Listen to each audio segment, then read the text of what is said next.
Hi, so I'm Mandi Solk, and I have the great privilege of being a friend of Dov Fishman, who I came to know through spiritual paths and especially Course in Miracles and things like this. And Joni, I also met through Dov, you see, who is a great friend and a great technician. And so I wanted to do this interview about Dov because he's just such an amazing individual and he's written a lovely book and he has been very committed to 40 years of Course in Miracles, although we're not going to just focus on that. But I think it's amazing that somebody has committed so deeply to that path. So if we put Dov so that he's in speaker view, and because I'm going to speak to Dov now, can we see just Dov? Let's Hi. Hi, that's it. That's lovely. So, Dov, I've got I've got loads of questions, but we've only really got an hour, you see. So, I'm going to skip about. So, I just want to get a bit of background. So, what were your parents like? What was your childhood like? So I suppose I'm asking, was it difficult? Yes, what was your parents like? Okay, so I came from a middle income family background. My father was born in Poland, came here as a young boy uh, at the turn of the century. My mother was born in New Jersey. Uh, they married in 1925, and I was born in 1940. And we we we we we lived as a moderate middle income family in kind of a middle income community, Mhm. very, very medium everything. But what were your parents like? So what kind of personality? Was your mum outgoing or soft, or was your father outgoing, or how were they as people? Well, my father, being Polish, was always outgoing, always meeting new people and being very friendly, very outgoing, friendly. My mother was a modicum of wisdom. All the wisdom that I have, I feel, comes from my mother. Oh, She was a very spiritual lady. She used to speak to God in her kitchen. I used to say, because my father went off to synagogue on the holidays, I say, Mom, how come you don't go? She says, I don't have to go to a building to talk to God. I talk to God in my kitchen. oh, lovely. Yeah. So you were an only child then, Dov? No, I actually, I was, there was my oldest brother, Erwin, who was born a year after their marriage. Uh, he he uh, he died in World War II in Nuremberg. Mhm. He was 19 at the time, and my mother Oh, never really got over it. yeah. The rest of her life was really a lot of sadness. There wasn't a lot of laughter in the home, Yeah. and she blamed my father for it. That somehow, because of him, he had to join the ROTC in Syracuse, where he was studying journalism, and because of that, he had to go into the army at the age of 19. He was a reporter for the Stars and Stripes. He wasn't really, but he literally uh, volunteered to go out on what's called Dawn Patrol to write about what Dawn Patrol was like, and they came upon was a month before the end of the war. It was April of 45, and they came upon a group of Germans who basically, because he spoke Hebrew, which is very much like German. He stood up without a gun and said, "Lay down your arms. No one will be hurt. We'll feed you. You'll be taken good care of." Somebody shot him, and then they laid down their arms, and 2 days later, he basically passed from lack of blood, lack of plasma. Oh gosh. My Oh, mother really never got over that. and so that must have been, I mean, very difficult for you at home. How did that, and your mother not getting over it and everything, Yeah. how was that for you growing up in that? Well, it wasn't easy because, first of all, we didn't have a joyful household, and basically, I was like a peacekeeper. I was a peacekeeper between my mother and my father, and you know, I did the best I could. Mm. And do you think, I'm just wondering, and that sort of sadness and everything, do you think that's what made you a seeker, a spiritual seeker? Uh, I I always sought a peaceful solution. Um, Although I was not held as the best son. I was held as she had two other sons.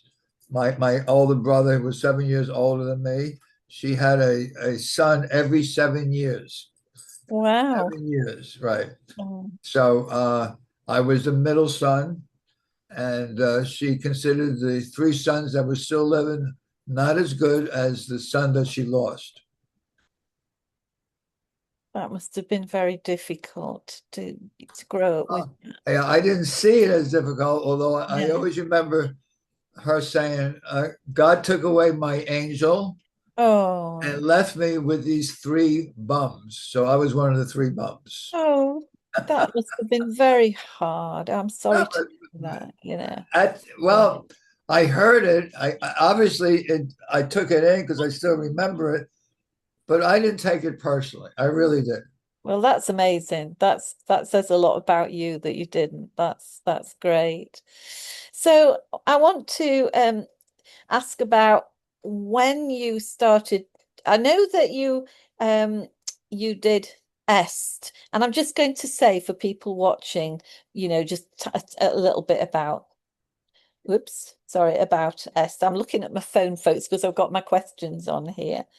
Uh, yeah. So est was started in well by Werner Erhard, who formed a large group of awareness. It was awareness training weekends that usually would happen one weekend and then the following weekend in a big hotel or something. And it was a big movement in the 1970s to the early 80s particularly.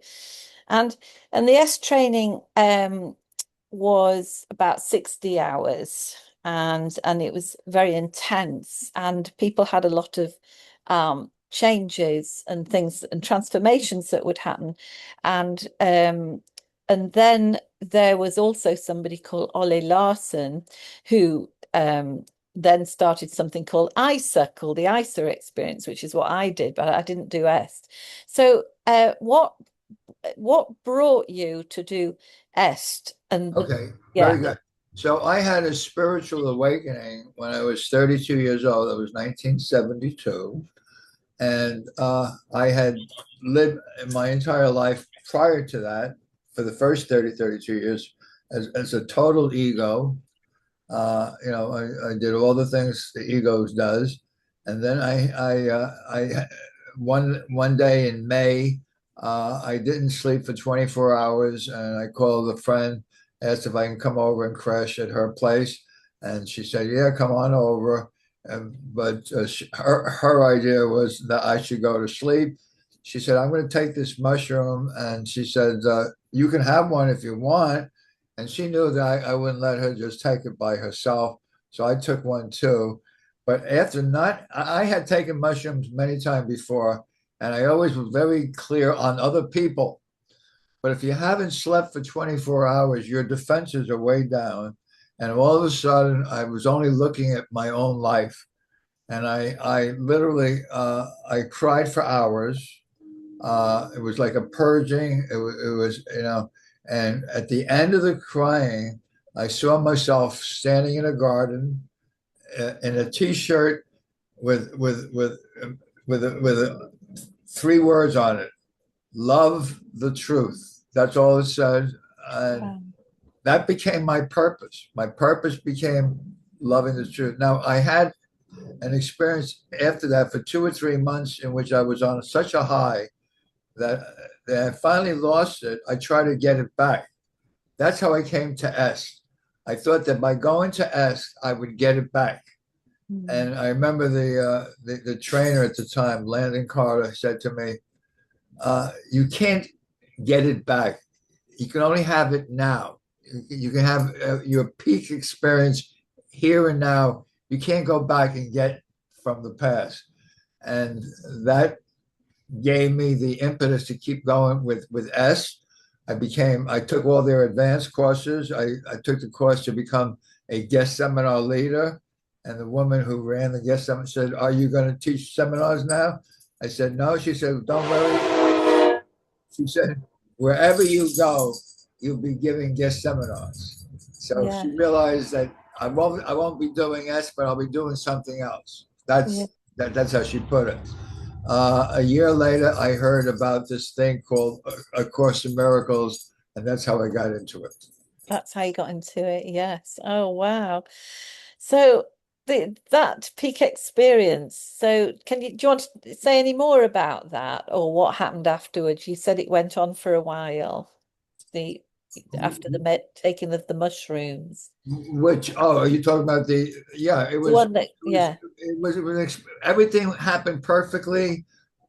My life was very like everything was given to me. I had thought for nothing, and it was just there for me. And then I lost it. And when you lose it, you say, "Well, how do I get it back?" I was trying to go back and recapture, and that's when Yeah. Landon Carter said, "No, you can't recapture. You got to have it again now." Well, it's interesting about that because some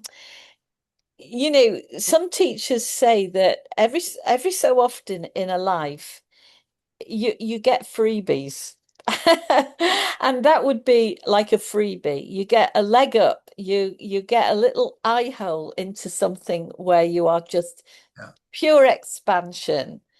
And the nature of it is pure expansion, and the nature of it being a glimpse is that you go back into contraction. So, so we're not supposed to be in that expansion all the time because we wouldn't be continuing on here and be able to do anything. So, and certainly the more that you're try to get those moments back, the more you actually push them away. So he was right, and it wasn't he in S. But then what happens is that freebie, it didn't actually go away because it opened into something. It got assimilated instead, and it opened into something so much deeper that lasted you a lifetime, which is what you found in Course in Miracles. And just as I'm actually saying it in this present moment to you, yeah, it's reminding me of the same answer to my own experiences. Not that I'm not interested in the least in talking about them here, but it just to say that nature of um but I was everywhere, I was everything, I was completely omnipresent, I understood everything, and then it all went again. Why is it gone? But of course it doesn't go, it does just get assimilated. It sort of goes on the back burner, but it never really does go. It just doesn't stay in that peak sense of expression, does it? And that's what's interesting. yeah. So before I ask any more questions, I just want to see if Joni'd like to ask anything about that or anything. Yeah, Or sure. if you haven't. Yeah, a couple of questions.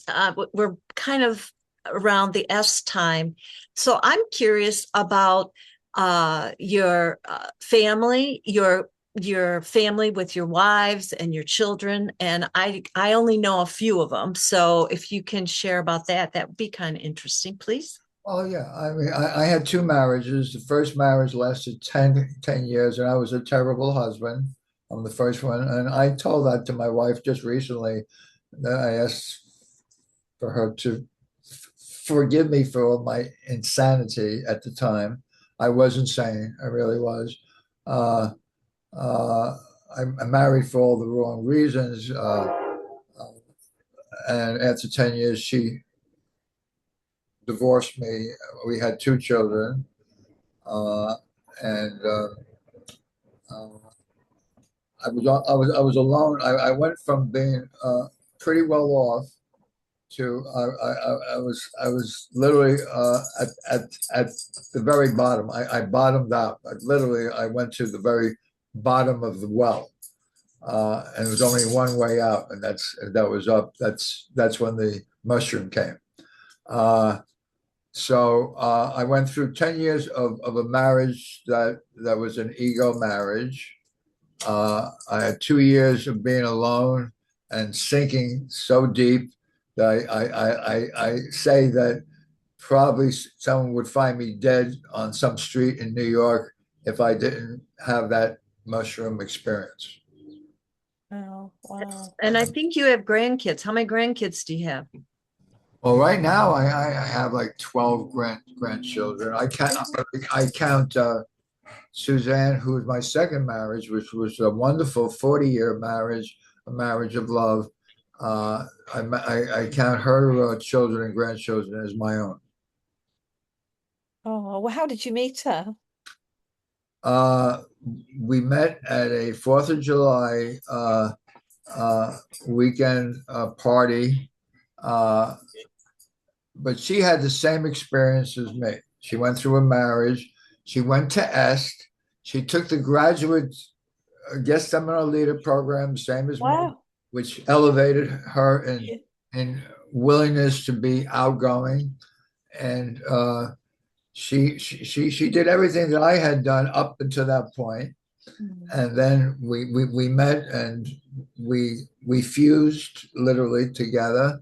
Uh, and she heard about the Course of Miracles and she started teaching. She was my co-teacher for 8 years in a group that I led in Greenwich Village, New York.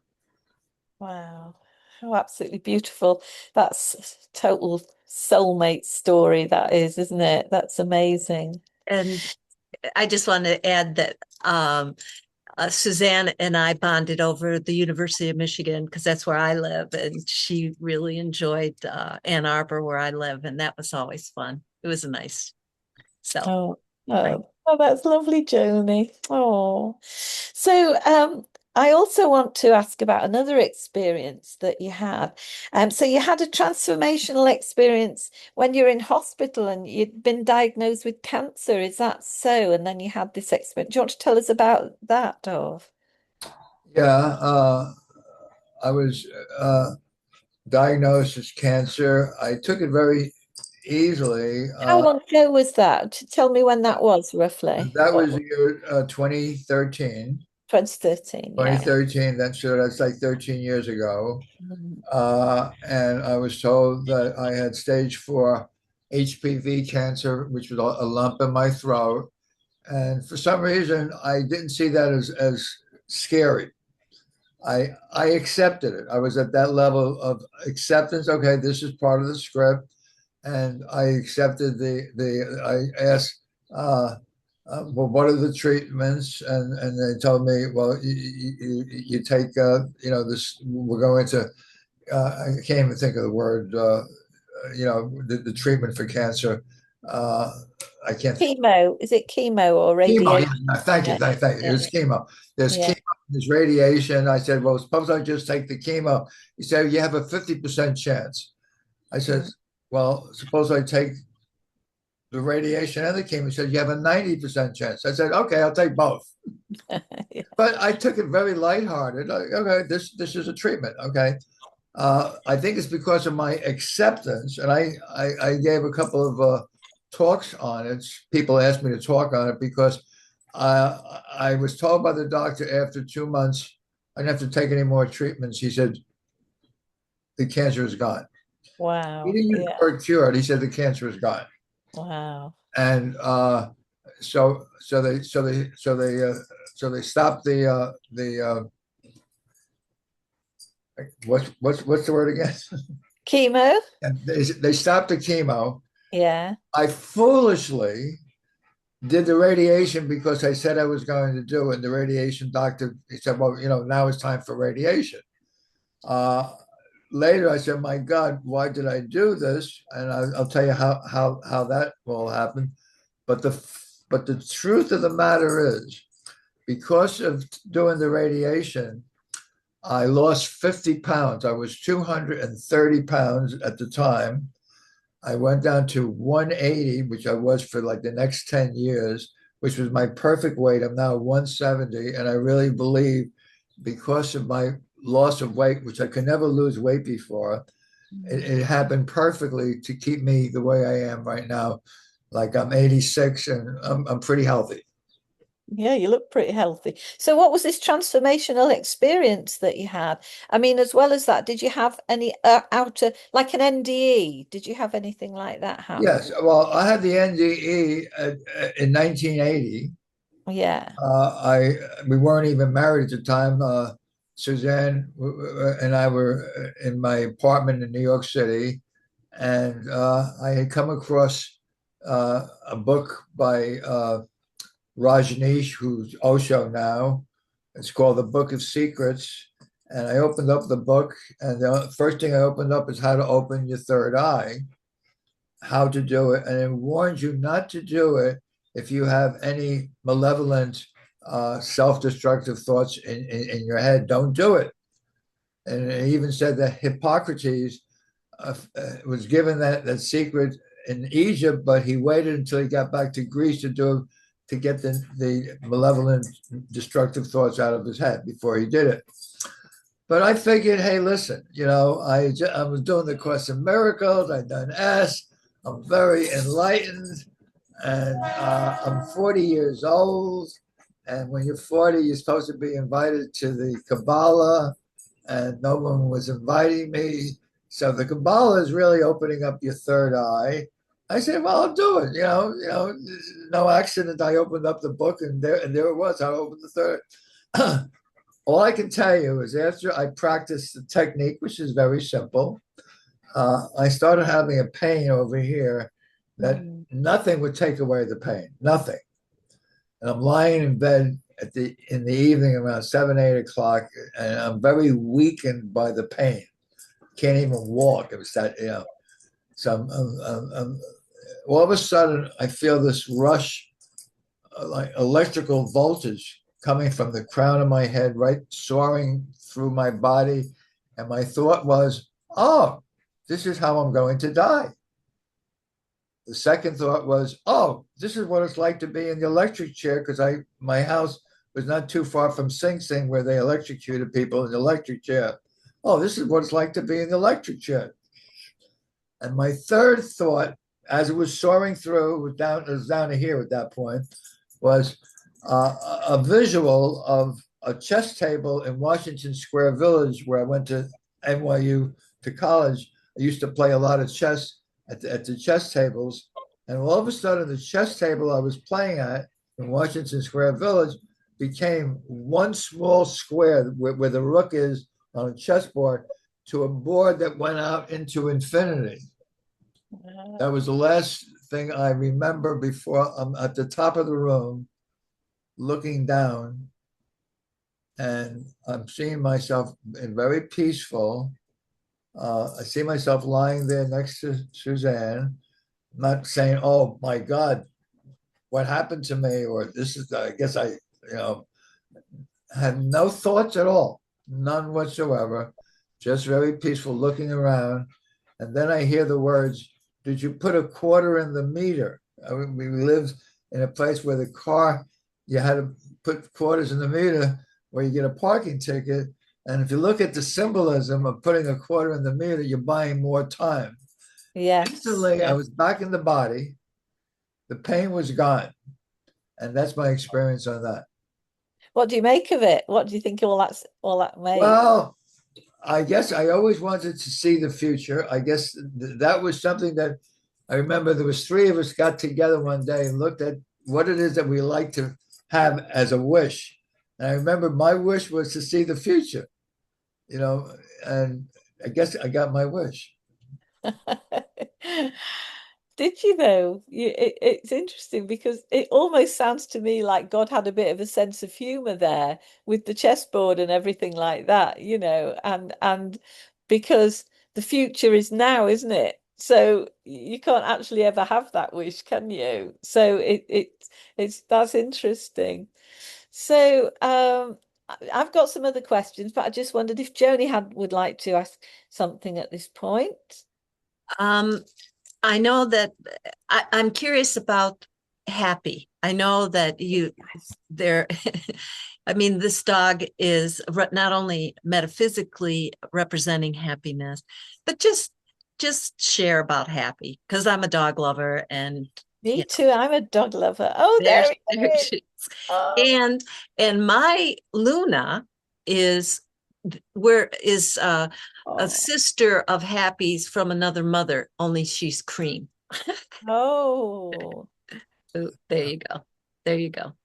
oh, Yeah, beautiful. so Happy came to us when Suzanne searched for 3 months on the internet looking for a dog to adopt, and she finally found it. And it was the ASPCA said if you don't come by a certain time on a certain day, we'll give it to someone else. She said I'll be there, and there's a little story to that. Normally, I would have driven Suzanne to the place. It was in New York City in Times Square, but that very day, it was a Jewish holiday, and my rabbi, who never called me for coming to a synagogue, said, "Can you please come?" It was the Shavuos is the commemoration of giving of the Ten Commandments, and I didn't want to say no to him, so I said, "Okay, I'll come." Suzanne's daughter drove her in, so that was okay. And I'm in this temple, and the Torah is open, and at 5 minutes to 12, I hear a voice. I don't hear many voices, but one of the three times I hear a voice, this is one of the three times. It says, "Call Suzanne and tell her to name the dog Happy." I go out. It's exactly 12 when she was supposed to pick up. I call. I said, "Call the name the dog Happy." I said, "I'm so glad you called. He just asked me what is the name you want to give the dog." She says, "Happy's the perfect name." So that's how Happy got his name. I was actually given that name by spirit. Oh, oh, he's lovely. How old is he now? He's 12. Oh, brilliant. He's only middle-aged chap Yeah. then. And I now know that Suzanne literally got him from me Yeah. because Oh, she left 5 years ago. At yeah. first, at first he was her dog, you know, Mm. definitely on her side of the bed, always looking at me like, what are you looking at, stranger?" But when she left, he became mine, and he is happy and makes me Yeah. happy too. And I just want to ask about that, with your spiritual training and everything. Um, you're so close to Suzanne. How what how did grief affect you, Dov? And how did you like come out of that tunnel of grief? How did you manage and how did you do Well, that? I talk about that a lot. Uh, I, I, I, I was grieving, or using the word, I was in grief, crying and everything for 3 days.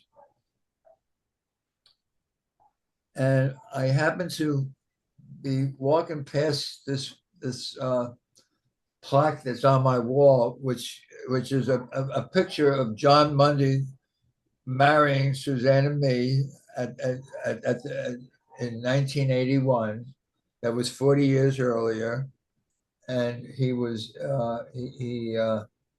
uh, he asked me to write the wedding vows, and I wrote the wedding vows. And the wedding vow ends with, "And we commit our life together for God to remember that we are one." That was in big letters, "We are one." And he sent me a copy of the wedding vows. and it's right in the center of this plaque. And I passed it, and it came to me all of a sudden, like, wait a minute. If I could write the wedding vow 40 years ago that we are one, we're still one. We've always been one. All of a sudden, the grief went away. Wow. That's the truth. Wow. Wow. That's amazing. That I that really speaks to me. I can totally see it. It just really speaks to me that because it's a very healing thing that we are one. And yeah, you know, when anybody it's something that I love to sort of share with people, like if they're worried about something, like there was somebody that I know who was involved in something. He meant well, but it wasn't seen well by his employer, and you know, is he going to lose his job or not, kind of thing. And I was saying to them, well, you know, the thing is that the people that all the people concerned in this issue, they all seem separate, but they're not separate. They just remember they're just one. It's one being. And why would love ever try to take love away from itself? It can't do that. And that works. And I remember my cousins whose mother, my auntie, had dementia and they got evicted and they were in a new place and they couldn't take her with. And, you know, they were terribly scared that the council wouldn't take the mother into a home. And all the people in the new town that they knew said, "Oh, you'll never get your mother into a home through the council because all these people, I mean, they've been waiting years as a waiting list. You're a newcomer." So I said to them, you know, don't listen to any of that. Just just remember that the panel, your mother, you two, everybody involved in this. There's not everybody. There's just one presence. Just stick with one presence. And my goodness, the mother got into the home straight away. They got a lovely letter from the council saying, "We can't do enough to help newcomers. We're very happy to have your mother." I mean, it was unbelievable. And this is, it really speaks to me. It's always back to remembering, isn't it, that there is just one presence, and you absolutely cannot be separated, as you know, because there is no death. There just is no death. So that brings me to ask you about what first stunned you. Now I'm bringing it to the Course in Miracles because this is thankfully for all our benefit, the love of your life. So I would love you to just say, if you can, about how you were led to it and what kept you in it and anything you want to say about it. That's a big ask, I know. Just see what comes up. Oh, okay, very good. Yeah. So when I did S, I was a guest seminar leader, but I wasn't leading seminars. But I got to the place where I thought S was the best thing that ever happened, and then I happened.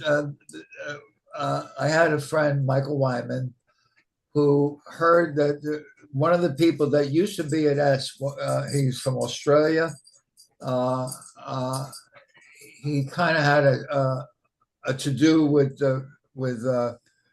Werner, and Werner kind of pushed him out, and he lived kind of in shame, you might say, in the area where it all started, which is the Marin County, just north of San Francisco.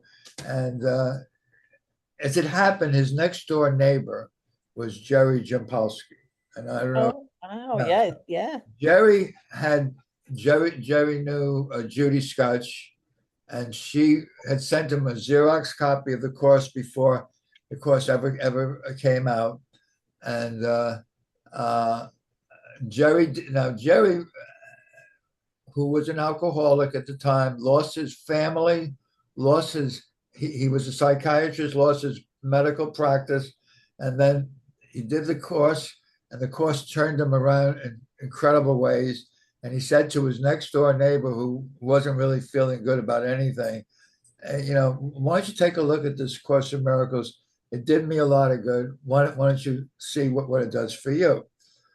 So after doing like the first half of the lessons and all that, uh, uh, he called New York and said, "I'd like to meet this woman, Helen Shuckman, the scribe. Can I meet her?" They said, "Yeah, fly in. We'll set up a meeting." And because he did have a background, he was one of the people that started S, so he was somebody, and they said, "Come, all right, fine, there you go." So I think Jim Polsky helped to set it up. Make a long story short, he decided after doing the Course of Miracles, he was going to start something new called I can't think of the name, but it was a new course, and and my friend Michael said, well, I'm going to go hear what he has to say. I said, what could he possibly say? What could be better than est? That was my attitude. So he starts talking about his experience with the course, and how it came from this woman that he found didn't write it. And I'm listening to this. I said, well, I screamed from the back of the room. There's like 200 people in the room.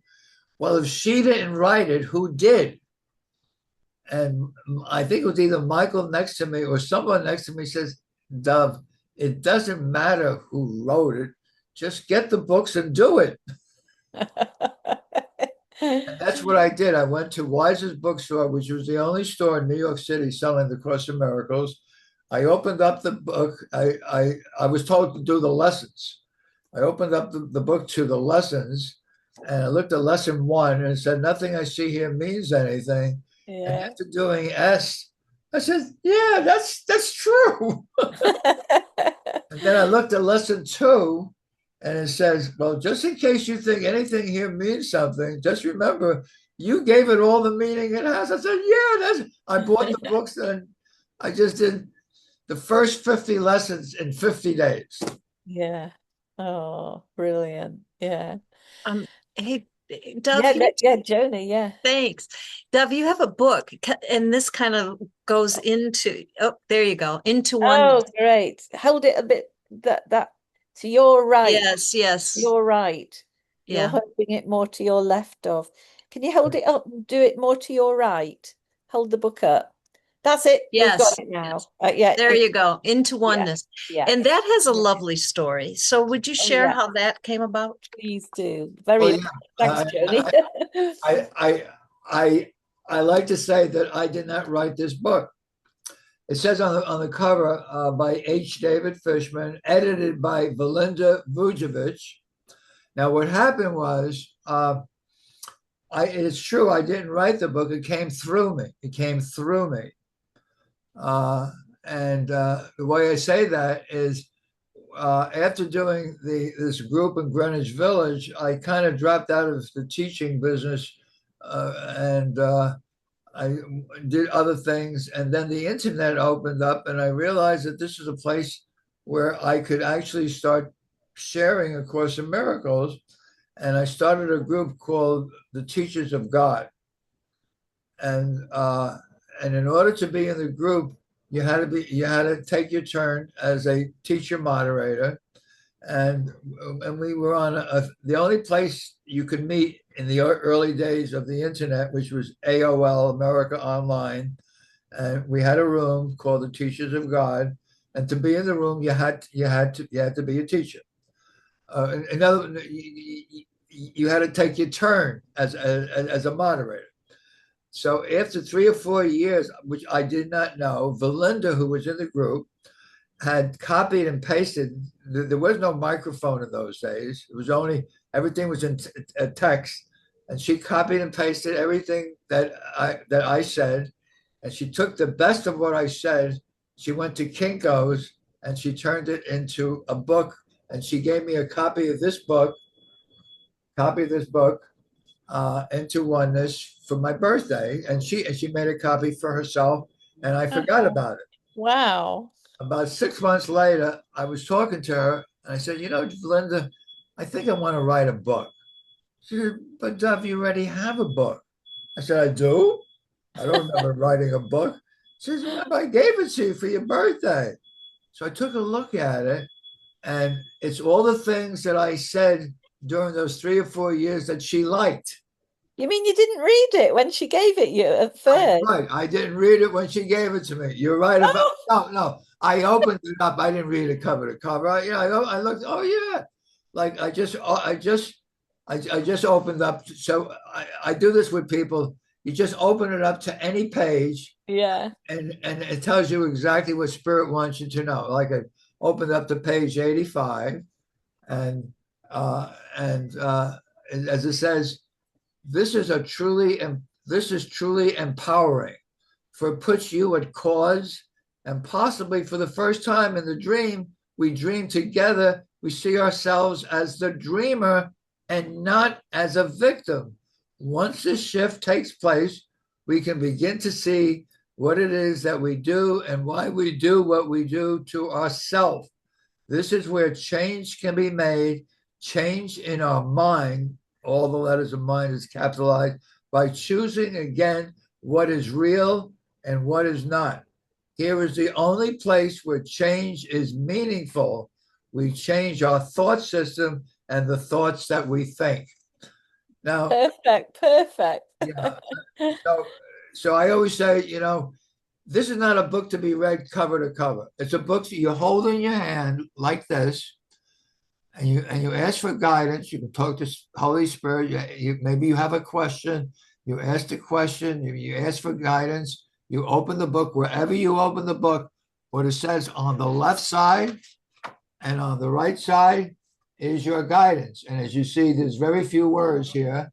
On the left side, it says, "Don't hold on too tight. In fact, let go and let it be." That's on page 164. And on 165, it says, "We are the dreamer of the world of dreams. No other cause it has, nor ever will. Together we can remember to awaken from this dream, this world that we made, and refuse to believe the dream that we made as anything but a dream." And that's all it says. Now, Yeah. so the people like Rafi has my good friend Rafi, who we went to high school together. Oh, we Got this interviewed book Rafi, didn't very we? early, and he says he actually does it every night before he goes to bed. He said it always works perfectly for him. If he has a thought Oh. or he needs guidance, wherever it opens up is always perfect. And most of the people that I've given the book to come back and say the same thing. Well, do you know what? I've got that book on Kindle and it's lovely, but you can't do what you've just said with it, not very No, easily. So I'm no, going to you're get, right. Not you can't do yeah, it on Kindle. You're right, I'm but going to get the paperback version. I have both, and I first, used it the way you said. It's right over here, and I have used it often. And then I thought I needed to get it on Kindle, and I had the same problem. So It's definitely a book that needs to be owned. Oh, so Dov, we sort of come to the end now, and I just want you to be free to say anything that you would like to say. So this interview, which is taking place, because nobody ever says this on YouTube, so they don't know when, but it's in June in 2026, and that it will be on YouTube for posterity. So what would you like to this is a big question, but what would you like to say to people that might see the video in the future? funny. I actually shared this in the last hour in a class that I give on Thursdays at 10:30 at ACM Gather. It's called and this is on my card because I realized that life's lessons are not in a book. Life's lessons are what happens to you in life, and everything happens perfectly. But the ego doesn't see it that way. It sees it as a problem, as an upset. It gets angry, it gets afraid, goes into depression, thinking that, why is this happening to me? And actually, you turn it around. What is this teaching me? What is this teaching me? So, uh, where that comes from is my recognizing that everything that happens to us happens perfectly. Even the ego says, no, no, no, no, please don't tell me this happened for me. Yeah, And Jesus will tell you in A Course in Miracles, everything happens perfectly for you. And like my mantra lesson in the course is lesson 25, which is, I don't know what anything is for. Let me step back and let spirit lead the way. And there's only the first sentence is, purpose is meaning. What is your purpose? The ego's purpose is always, to know something, to be right, to get ahead, to win, to be successful. And that's the ego's purpose, so that sooner or later you are not going to be happy because you're following the ego, who has no idea what the love of God is. But to ask spirit, what is this for? Because I don't know what it's for. Spirit says, what you think is true, Dove, is not true. And what's true is that you are the Holy Son of God. Now, you will always be. So what you think is a problem is really not a problem. So my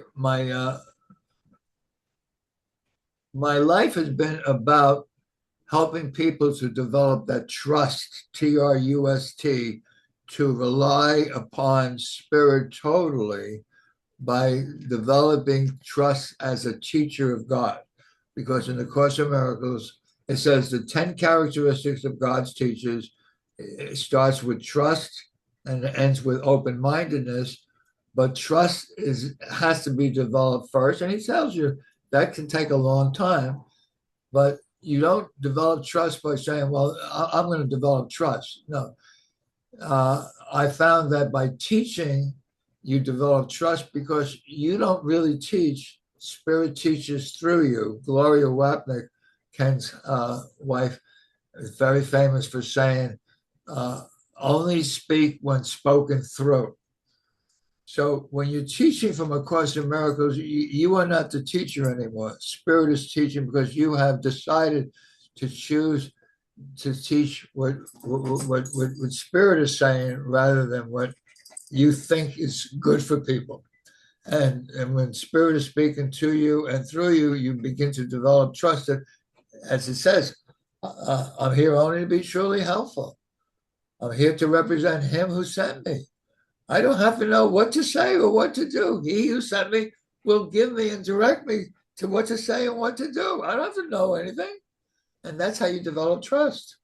Well, Dov, that's fantastic. And I mean, that's just going to help anybody and everybody who sees this video. And I hope that they do, because I think, it's been really fabulous to talk to you and hear more about your background and everything. And hear about how you got into the Course in Miracles, because yeah, I mean, once you've read the Course in Miracles, it does tend to spoil you for anything else, because I mean, I do read lots of other things as well, and I love them, but the core lessons that always stick with me are definitely from the Course in Miracles. And you know, that whole thing about trust and knowing that everything's perfect, it's all perfect. It's when I first had that realization, it just well, it just, I couldn't stop laughing, really. I couldn't stop laughing, because it just breaks through all these shells of ego and everything. So, oh right, so we've got your. Well, I tell you what I'm going to do. You have we'll put those Zoom details of your ACIM gather um in the notes under the video, won't we, Yeah. Joni? So Yes. And he's on TikTok, which I'll put for him there, and also One Mind Foundation and ACAM Gathers. So I have all those stuff. I will take care of that in yeah, making sure that I get that to you, or yes, whatever. yes, So great. those are the way to get a hold of Dove, and for all of seeing all his past TikToks, and to see at Gather, there's just tons of videos of the classes. He also is one of the teachers for Miracles Live 365. And so there's so many ways, and we will have all those links in the notes. So yes, thank you. So we're going to say goodbye to you, Dov, but please don't go away because me and Joni just want to have a little chat with you. But we'll end the recording now.